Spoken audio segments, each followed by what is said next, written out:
My name is João. Again, I came from Portugal, but I'm here representing the company that is a US-based company.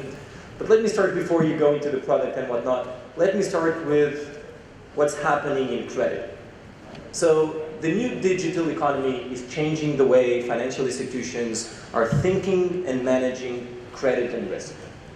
Technologies such as machine learning and AI, the wide availability of consumer data, and new regulation and trends such as open banking, PSD2 in Europe, and risk guidelines from central banks are reshaping the way financial institutions manage and assess risk. There are as many opportunities as there are threats, and companies that cannot quickly adapt will struggle. Challenges with new credit risk profiles, new digital channels, and new regulation will have a huge impact on institutions that cannot adapt. And those institutions will see a loss in market share, and they will see their cost of risk and their financial margin highly penalized. In this new digital time, automation is also key in a arms race towards the zero marginal cost to serve a new borrower. So the challenge is to do all of this within the credit space. First of all, we're talking about old companies with legacy systems. You need to be able to manage those. Second point is regulation is here, and you need to work with that. And regulation is not stopping. So you need to work and use machine learning and AI within those constraints. The third point is you cannot trust a black box. Do you know anyone who trusts anything they don't understand? The same in credit, the same for machine learning in this space. And finally, for you to find the best talent, if you think about machine learning specialists and credit risk specialists alone, they are rare enough. When you combine them, it's almost impossible to find the right talent. So our mission at James is to help financial institutions to make better and faster credit decisions by allowing the use of these new technologies at an enterprise level. There's a promised land, and we all know about it. In order to get there, you need three things. You need a solution that is easy to use by credit risk experts, one that is regulation ready, and one that is easy to integrate within your current systems.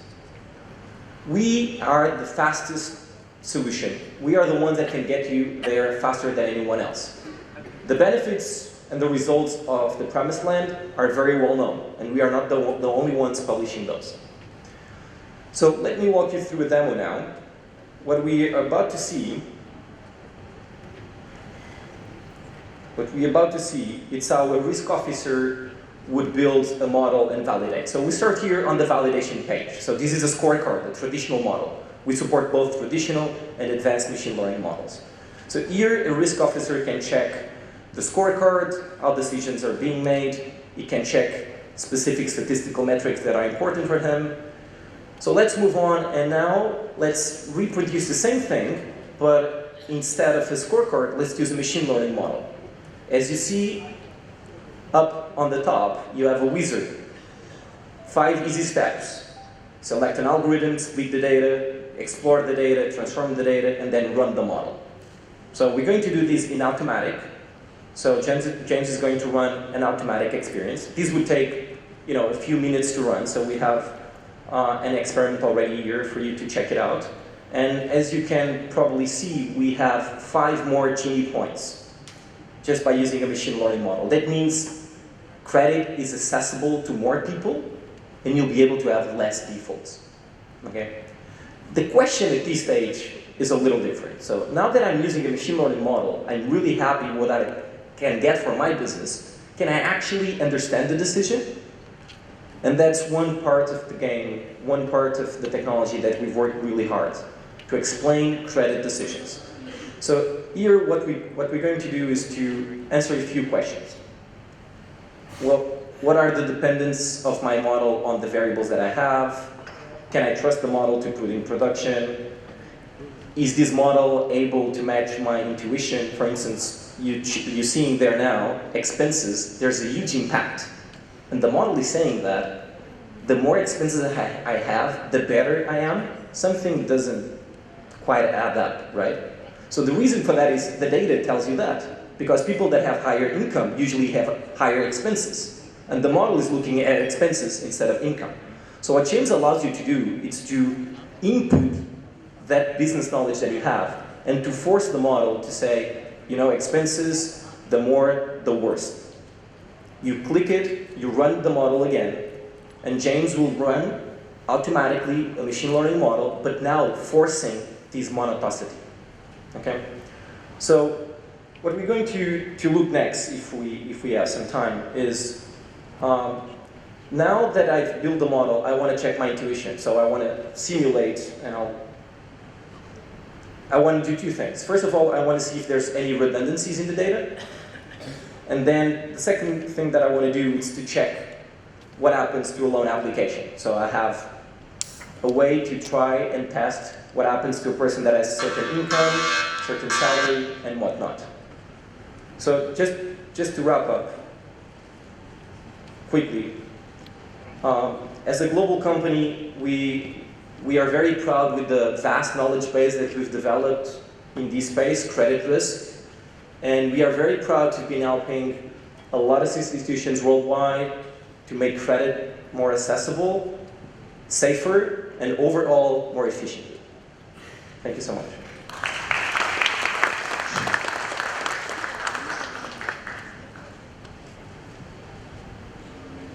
We are open for questions.